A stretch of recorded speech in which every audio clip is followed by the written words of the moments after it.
I'm here to meet the Abbotars. They are a family that moved from the UK to Ghana. And I've met them a few times, but we haven't really had a chance to sit down and have a conversation about their journey and their transition so far.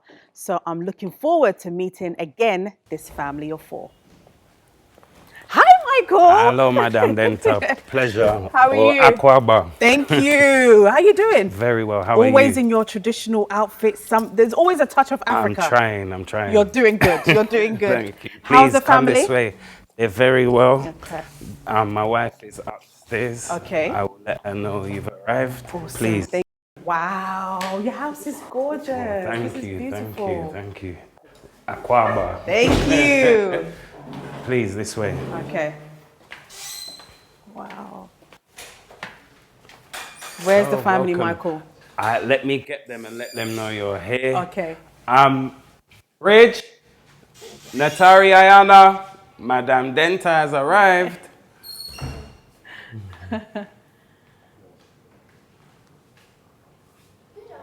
Good afternoon. And how are you? Good, thank you. And you? I'm fine. Good afternoon, Ayana. How are you? I'm good, thank you. And you? I'm good, thank you. I love your outfit. Thank you. Good. And how are you enjoying Ghana? I love it so far. You love it? You love it so far? So you want to go back to the UK?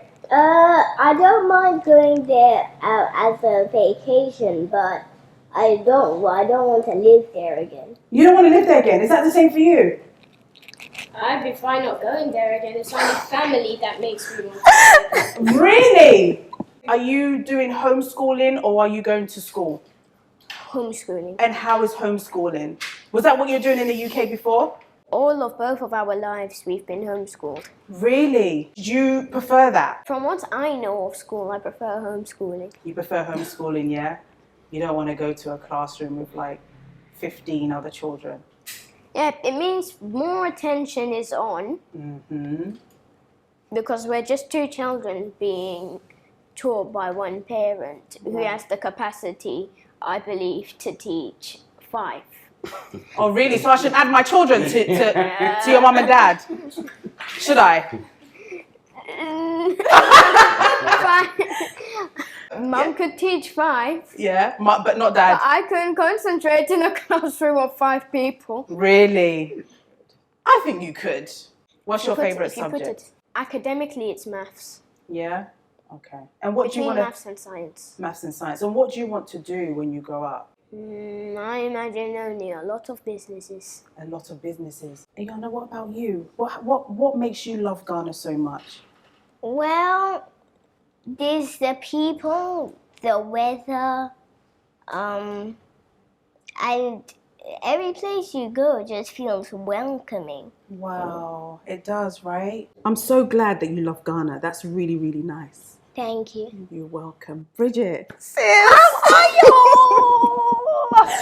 Do you know what I was saying at the beginning that, we've met a few times, but we haven't actually been able to sit down. And there was a couple of times I was supposed to come and meet you guys. And We won't talk about that. No, we won't talk about that. No, you're busy and it is our honor, honestly. Thank you. Honestly. Thank you so much. And I was going to say you came at the right time. We were just about to eat, so perhaps you food. care to join us. Did you say food? I said food. Hey, time to chop. Time to chop. I came at the right time and it's time to eat, guys.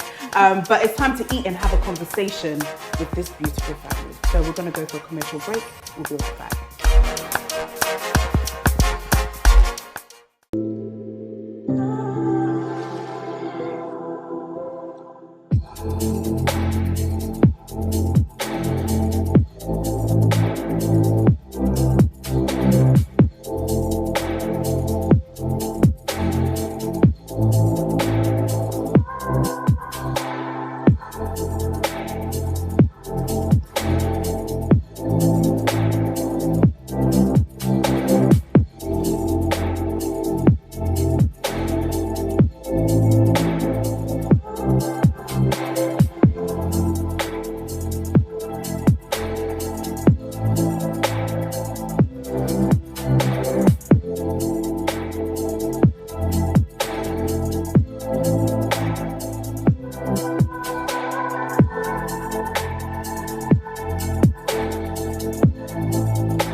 Hello guys, my name is Cassandra and I'm here to invite each and every one of you guys to the Diaspora Transition Network. It's a network for everyone in the diaspora to join. Any issues you have with GRA, Ghana's Registrar's Office, Lands Commission, they are here to help, support, and also guide you through it all. So click the link and sign up and join today. As you know, I always like to bring you good conversation about people's transition to Ghana. And today I have a family with me, which I've been trying to interview for a little bit, but because of time. But today, finally, I've joined them in their beautiful home and to really discuss what they were doing in the UK, what made them, after traveling all over the Caribbean, all over Africa, why they decided to pick Ghana. And usually, or before, we would notice that maybe one parent will come down first, see how it goes, and then bring the family. But this time round, the family came together in 2020. They decided to move during the pandemic, when people are like, nah, let's just wait till everything settles and then think about settling. But they were sure enough that they were going to move. They've even got their own YouTube channel, which basically goes through their adventure. And trust me, they've been everywhere, apart from the northern region, which they're going to be visiting very soon. But just touring Ghana and, you know, letting you know how it is to transition with their family and children. And so I'm excited to be on the table and to be eating. You know I love food, guys. You know this already. And so I came at the right time. This wasn't planned, though. I came at the right time. The food was ready. Michael, thank you so much for having me in your home. Thank you. Always welcome. Thank you. Thank you so much. So let's go back to the UK. How was life in the UK? What were you doing? And why did you decide to do a tour? Yeah, life in the UK, I would say, at least in the past 5 to 10 years, has been relatively good for us. We lived in a nice neighborhood. But in terms of the general feel, we never felt 100% comfortable, 100% at home. We've got African and Caribbean blood. We always feel at home in Africa and in the Caribbean. So yeah, in our travels, and what happened to bring us to Ghana was I was invited to speak at a conference. I really loved it. And then the following... What conference was it? It was Ghana's Maiden Data Protection Conference. Oh, okay. Is that what you do? Are you into... Yeah, I run a data protection consultancy, effectively. Oh, really? Okay. And then I loved it so much, I decided to invite my family. I really wanted them to see it for themselves rather than me telling them all of the stories. I thought seeing is believing. So the following year, I was invited to speak again. I brought the family this time, and they loved it. I'm sure they can tell you themselves about how they felt. How was it when you stepped foot here? Let's rewind a little tiny piece. Michael's first trip here, definitely, he came on a reconnaissance trip, just to work, but also we always wanted to come back to Ghana. Between Michael and myself, independently, we have Ghanaian friends who themselves thought that we were Ghanaian when we first met. We fell in love with our local Baba Foundation, was a Ghanaian restaurant. We fell in love with him there. We gained a brother through the owner. And so we always knew we were coming to Ghana. We were going to visit Ghana. And we thought we wanted to live in Ghana. Then Michael came, checked it out for the family. We all came, fell in love, absolutely fell in love. But that was a holiday. What was it that made you fall in love? What aspects of Ghana? So I was born in Jamaica. And when I came back to Ghana, I've been to other African countries. We've been to Kenya. Michael's been to Uganda, all different places. When I personally stepped foot in Ghana, it felt like home. We were here for probably about 10 days or so, I can't remember, but the first time, and I cried within my first couple of days. Wow. Because it's almost like my soul felt at home, but knew that it had to go back on a plane. It hurt so much. So the people we're all the same, good, bad, indifferent. Some of us can tell time, some of us can't tell time. It just, but there's that love. If you go outside and your child falls, no one's just going to walk past your child. You'll have 10 aunties and uncles come in and cousins come in to help them and pop them on their lap to hold them for you. Somebody will just hand you their random baby on a chocho to hold. It's the same thing in Jamaica. Same thing. And definitely, that's what I love. That's what I love. That community. We needed it. And I want my children to grow in an environment where it's natural to refer to an elder as auntie and uncle. Absolutely. That's what I grew up with in Jamaica. But what were you doing in the UK? Primarily, I homeschooled these two wonderful children from birth, but also I'm into marketing, so digital media. But my major love is film. Yes, and video production.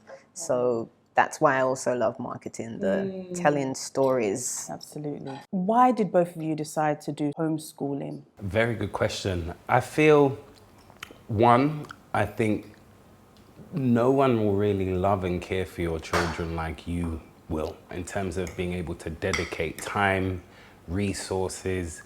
We were in the position to do it, to be able to dedicate as much time, buy as much, as many books, as much equipment, and to supplement that as well with tutors, which we did in the UK, we do here in Ghana.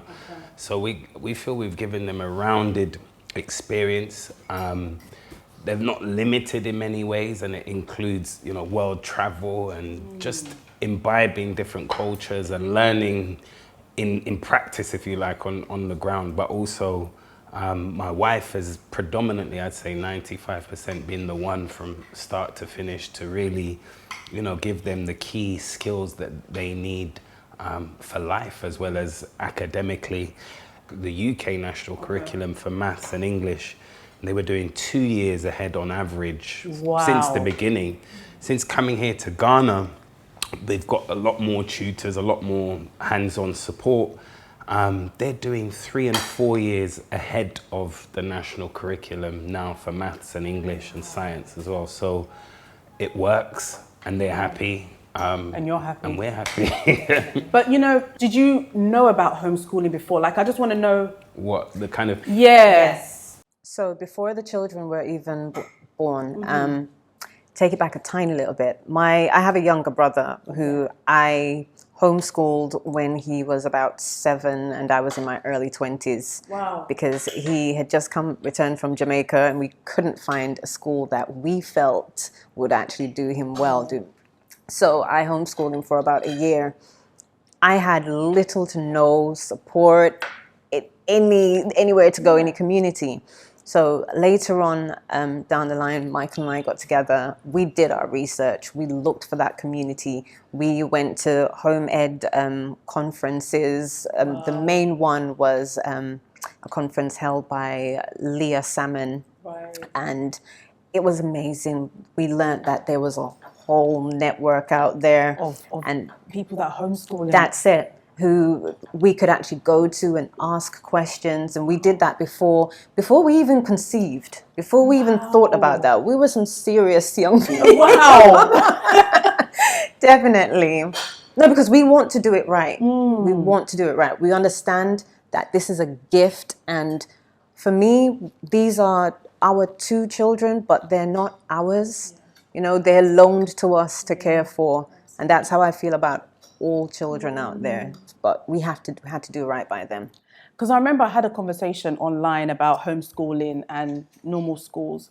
Some of the guests felt like when you homeschool, they don't have the confidence. It's like just because they're not in amongst other children. But every homeschool child that I've met are so damn confident.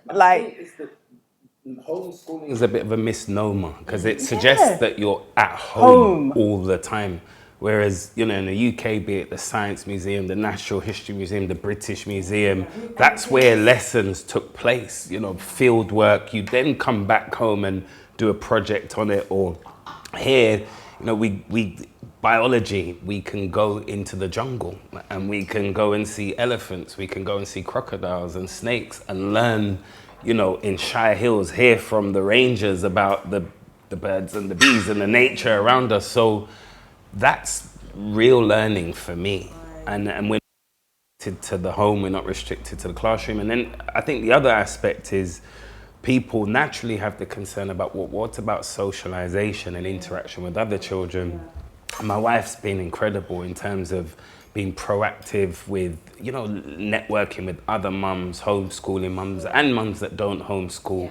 So we were always going, I felt like a chauffeur a lot of the time, you know, from one activity to the next. You'd be the only dad there at times. Really? Well, yeah. Because I think the average person, mum and dad have to work. Yeah. And if you're then able to homeschool a child, one parent will be the one who's out working, and the other will be the one with the children. Yeah. Usually, in our experience, it's usually the mothers. So it was beautiful to actually have Michael there, because in England, myself and about 7 other mothers came together and we had a homeschool co-op where we would take it in turns and meet up once or twice a week. Mm-hmm. And we would run the first half of the session, we would have a workshop. So whatever it is that your passion, whether it's sewing, STEM, whatever it is, and the children would have a session where they would learn, sit down, write, draw, whatever the case may be. And then afterwards, we would have like circle time and they'd get to express themselves. Homeschooling is very much similar to living in Ghana or Accra for us, in that you get what you put in. You get out of it what you put in. Right. So if you don't have it, if you don't see it, create it. Create it. I get that. Like, is there a big community in Ghana of families that are now homeschooling?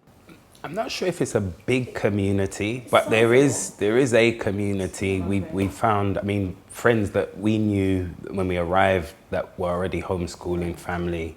And we've met a couple of others since as well that have been helpful to have, you know, additional friends to add to the network for the children and for us as parents as well. I've been doing a lot of interviews, right? And one of the things that keeps coming up is that we're promoting Ghana too much. Like, it's not what we are saying. What does that comment make you feel as a family that has moved over to Ghana? Are we overhyping Ghana? You know, for so long, there have been negative stories pushed for years about Africa in general.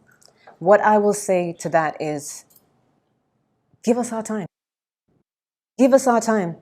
Because literally just the other when Afrobeats became popular, that lots of other Black people outside of Africa really cared to learn anything about Africa.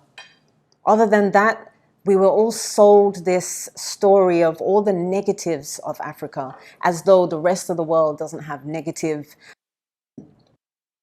connotations attached to it as well. So I think the story needs to be told, the drum needs to be beaten again and again and again until every corner of this planet knows that we are not a monolith. I mean, I'm saying that in the sense of we've all been lied to about what it is and what it could be, to the point where so many of us don't even look in this direction. And that's why we're happy to tell our story. That's why we're happy to continue to tell the stories of others, to show people that don't be frightened about coming to Africa, because any part of Africa, whether Ghana or elsewhere, don't be frightened to come, because we're here and we're here with our children who are enjoying the best of their lives. Absolutely, absolutely. Just to add, I think specifically about Ghana itself, and I'd say in terms of the places I've traveled in the world, without trying to sound egotistical, you know, I've traveled extensively, and nowhere else have I been made to feel welcomed in the way that I have here in Ghana. And that's an experience from the airport, immigration, through to a troll driver or a taxi driver, whatever the case may be. obviously, as you go everywhere, you have positives and negatives. There's lots you could talk about in terms of challenges and development that needs to happen. But in terms of the core people, they are the most welcoming. I've not experienced that anywhere else in the world. And that was why I said to my family, look, you guys need to come and check this out for yourself, because I don't even want to talk. You come and seriously. I think in terms of like, you know, on just friends, people being very open, friendly, easy to make friends. And then business, if you're just networking with people, people open up their phone book, they open up their door. You don't feel the glass ceiling. If it exists, we're not aware of it. Whereas in somewhere like the UK, and not just the UK, in general, in the, you know, Europe and in the Western world, for black people, there's a ceiling. And we reached that ceiling years ago. So you can continue to try and gain entry if you want. Or it was a friend of mine who said years ago, if you keep on knocking on a door and you don't get an answer, go to a different house. Yeah. And that's where we are. Absolutely, absolutely. Do you think that Ghanaians know what they have? No. No. I think some appreciate. But it's understandable.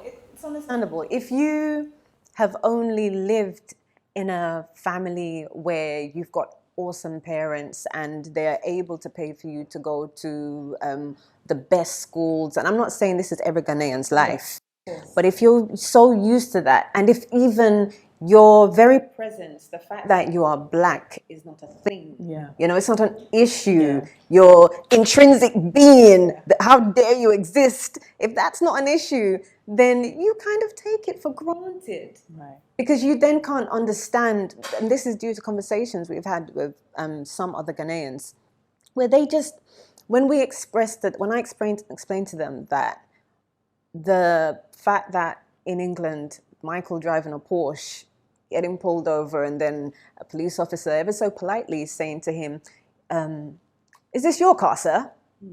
When his wife and his children in the car. It's like the level of disrespect that a black man has to face at times.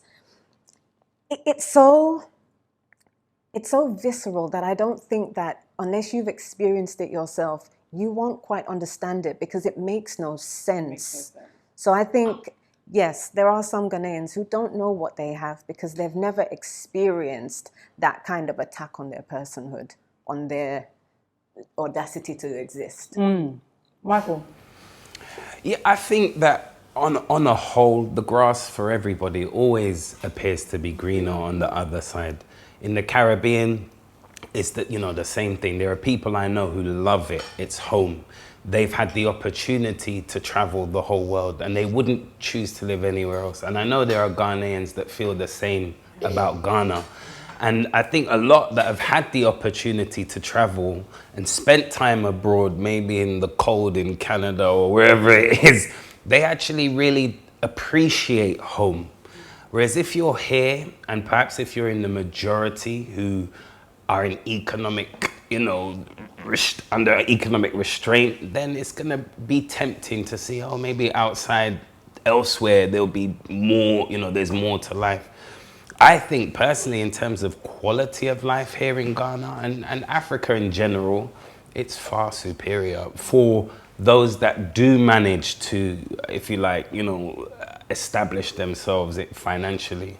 The interview I had before, Captain Yao's, and one of their saying, the last thing that they said, the dentaa, we were live in the UK, but we weren't living. And that just summed everything up. Yeah. And in Ghana, we are living. They're living their best life. They're living their dreams. Yeah. It's real. You can come and you can settle and you can be happy. Yeah. Yes, the system works in the Western world. They've built it, right? And I think that that's the opportunities that we have here to build, especially as diasporans. So what opportunities have you seen in Ghana so far? That is a very, you see opportunities every single day. I think our challenge is there are too many opportunities and we've had to say to ourselves, all right, we need to be realistic and pick one each, or two or three each. And that's what we've had to do, because there's rubbish in the street that could be turned to money. You know, there's so many opportunities, and anywhere where there's development going on, there's going to be opportunity. There's going to be risk. There's probably a greater degree of risk, but then there's a higher reward in return.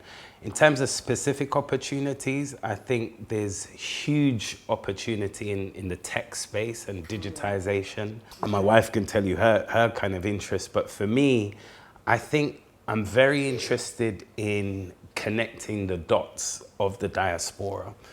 There's things you get told or asked when you come, people like, why Ghana? Or you are perceived to be a foreigner. And the same, if you go in the UK, you're perceived to be a foreigner. If I go to Jamaica, I'm gonna get called English by some people. So I think many Ghanaians are not aware that we even exist. Those of us from the diaspora, they don't know the story. They don't know that. Can we get some juice for the kids? Please, yeah.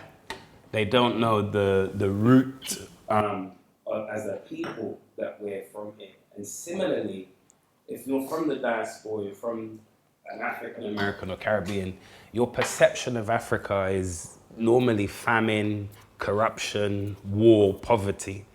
So we really want to, through film and through online platforms, dispel a lot of those myths and educate people on both sides of the fence to know that we're one people, to know that those people from the diaspora historically that came to places like Ghana, to understand the impact that they've had and to encourage more. You know, we can learn from each other.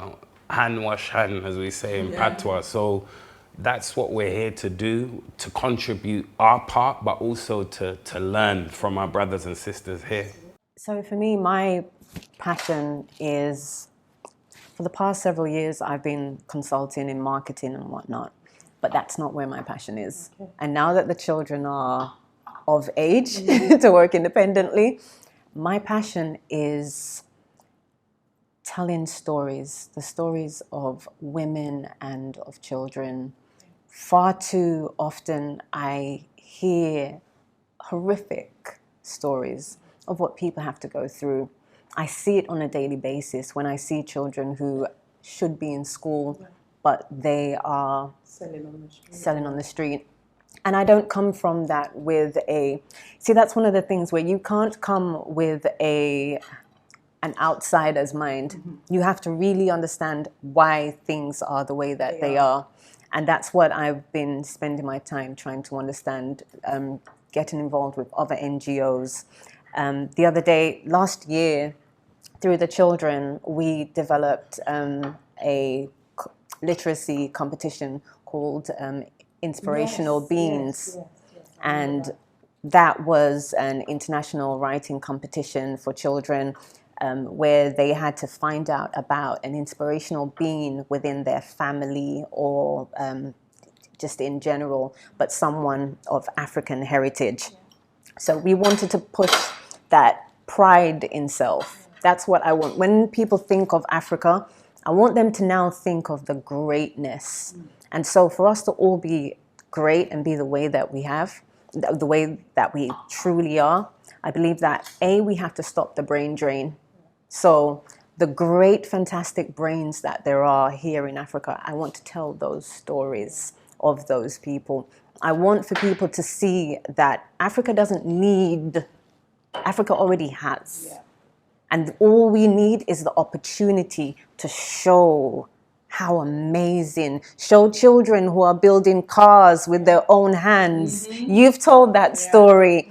And all of these things, so that when we see ourselves with pride, you know? So we want to build on the Inspirational Beings platform. We're going to be having another competition later on this year, so people can keep their eyes peeled for that.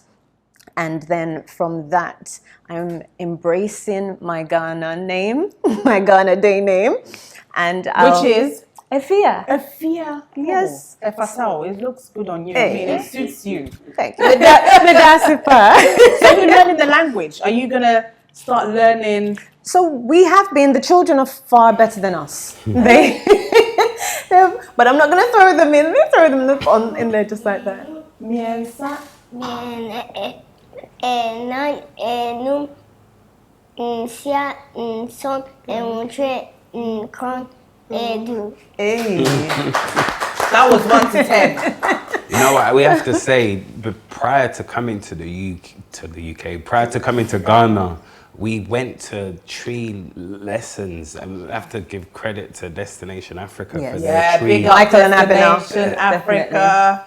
So the children picked up very basic tree before coming, and it's helped, but we need to build on it. Definitely. Do you think it's a barrier to anything that you're doing currently? It can be. I think it has the potential, but I don't think tree is necessarily, probably predominantly it's a barrier, but it could be Ga. It depends on, or ever, it depends on what region you're in. Yeah. My son, we went to Nungwa, and he said, "Me patro, me dase," and the man said, "Well, keep that one for Kumasi." So, I think you could master tree and go to the wrong place and find that it's not very helpful. That's it. I think it's like anywhere. If you go to France and you at least show a little bonjour, people, they'll be more inclined. That's it, because you're here and you're showing willing. That's all it is. Everyone wants to be appreciated. You're absolutely right. I remember going to France, actually. France, they like you to speak French. So a little bit of, bonjour, ça va, and I was like, that's all. And he was like, that's okay. Like, merci, and then they're just happy. They feel like you've made an effort. Yeah. And I think that's really, really important. The fact that you guys have also made an effort before even coming to Ghana. Now, to the children, with you being in Ghana, what would you say are some of the opportunities that you have seen or things that you would love to develop? What 2 things? I'd like to develop my own firefighting company. Okay. And also, I also want to create a search engine. A search engine, your own one? Yes. Not Google? No. I love that. How old are you? 7 years old. You're 7. Wow. And you're going to be creating your own search engine. And you are going to have your own firefighting service in Ghana. Have you seen any fire stations around Ghana? Not many. Okay, so that's why you want to delve into that one. Okay, and what would you say? When I'm older, I want to set up a charity. Okay. Legitimately supplying clothes and money from different sorts of developments to those in need. Fantastic. And then number 2? If I ran things out here, there would be a specific day of the year that everyone, no matter who they were, would have to come at. With the ability to clean and work, would have to come out and clean up and down the streets and keep their area nice and clean. That one, you need to start that now. Let's start that now. Because I think there's one country that does... Rwanda. They all come out and then they clean their areas to make sure that it's clean. So that's a very good idea. So I think that you should start that. Go to your neighbors and say, look, every Sunday or just every 2 weeks or every month, can we come outside and just, all clean the area and see what they say? I know one particular one that wouldn't be jumping to it, but... Really? Have you already started having conversations? I'll do that. So you've had a conversation already and you've kind of sussed out some people that... No. Are you sure? I've heard other people have the conversation. Oh, really? Right. So next question. Thank you so much. So yes, I could feel it. Okay. Are you going to be building in Ghana? Are you going to be, buying? What's the future for the family? So we have acquired land in Abbor, and How was acquiring the land? Do you know, I would say twofold. One, it was very straightforward in certain respects and not in others. It wasn't straightforward because of all of the stories we heard and the things we were told and the negatives and so on and so forth. It was straightforward because we knew to expect those things and therefore took our time and very carefully chose the person that we wanted to buy the land from. And had absolutely no problems, no issues. It's been very smooth because of that. Right. And why Ibri? What did you love about Ibri? Do you not know that every Jamaican that comes here goes to the mountain? What is it? The weather? What is it?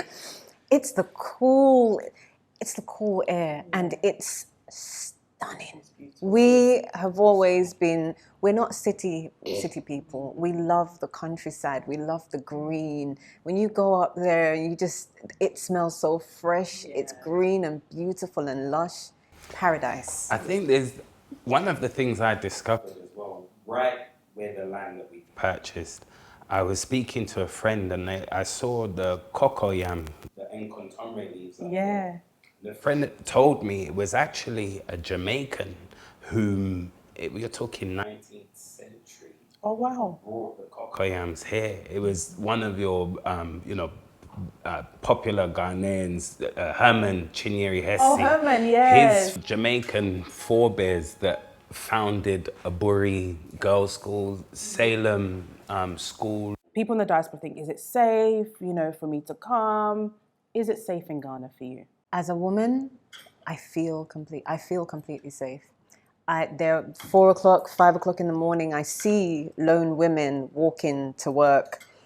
It feels safe. I know with everywhere in the world, there will be issues, but in Ghana, it's few and far between from what I've experienced and from what I'm seeing in news reports and hearing from others also. Yeah, I've not witnessed a single incident of violence, robbery. I don't hear helicopters. And I grew up seeing those things in South Kilburn. So for me, it's far safer here than, London, than New York, than parts of Paris, you name it. People are generally peaceful in Ghana and don't want trouble. So even if you'll see an argument between two cho-cho drivers and they will be talking about each other's mothers, eventually they will get back into their cho-chos and go about their journey. Yeah. Because in London, you talk about my mum, boy, like, let's go. It's over, literally. Yeah. But yeah, you're right. In Ghana, they don't want to scratch up their face and all of that kind of stuff. Advice to people in the diaspora who are considering moving. What would be some of the advice that you would give them? I would say, before you move, come first. Come for possibly an extended period of time and see whether or not you can handle it. Because Ghana is an education, honestly. You can either hack it or you can't hack it. And it doesn't mean that there's something wrong with you or there's something wrong with Ghana. It's a learning curve and it's developing right now. Right now, we are benefiting off of the backs of those who came before us. Those who barn and grow here, as we'd say in Jamaica, and also Diasporans who have also returned from hundreds of years back. They had to deal with so much more than what we're dealing right now. So if it's a little bit of dumso every now and then, a couple of potholes, the peace and the freedom that you feel, I'll handle it. I'll take a pothole. I can deal with that. Wow, I love that. Michael? So in terms of advice I'd give to anybody thinking about or planning to come here, I think one is financial planning. Naturally, if you're going to move somewhere, you're going to need some finances. But I think one of the key things here that may be different to a lot of other places is people tend to take rent 6 to 12 months in advance. You're being nice. Being lucky. I mean, we managed to negotiate, yes, but So it's just being prepared in that way. The other thing I say is network. Network online before you come and when you get here. People are very friendly, they're very open. So, you know, a closed mouth doesn't get fed, as my grandmother said. So just network with people, ask around, and I'm sure you'll find your tribe, so to speak. And definitely, Ghana is one of those places, if you try to do everything by yourself, from my experience, you will fail. Reach out to others. Reach out to others. I love that. Thank you. Thank you. And what fish were we eating, by the way? Because this is really nice. What is it? Grouper. Yeah, pancit, grouper, soursop beurre blanc with a passion fruit pepper. Chale? Hey. I told you so he wasn't going to say it himself, but that's what I said. He's a chef. You are a chef. Now, next time I need to get you in the kitchen and we're cooking whilst you're cooking whilst we're talking. That's the come. It's funny you say that. Really? So we have something in the pipeline. Right. I like that. Thank you so much for having me. You're welcome. It's been a pleasure to be amongst you and your beautiful family. And I can't wait for what's in store. I know we're going to do a part 2. We're already planning the part 2, right? But keep on going, keep inspiring, keep sharing those stories on your YouTube channel. But it's been a great conversation. And should we do a toast? Yes. Here's to Ghana. Here's to Ghana. If I can reach just about. Thank you. Definitely. Thank you all for watching. I hope that you've enjoyed the show and that you've been inspired. And one of you, even just one of you, will make that move to Ghana. Thank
you.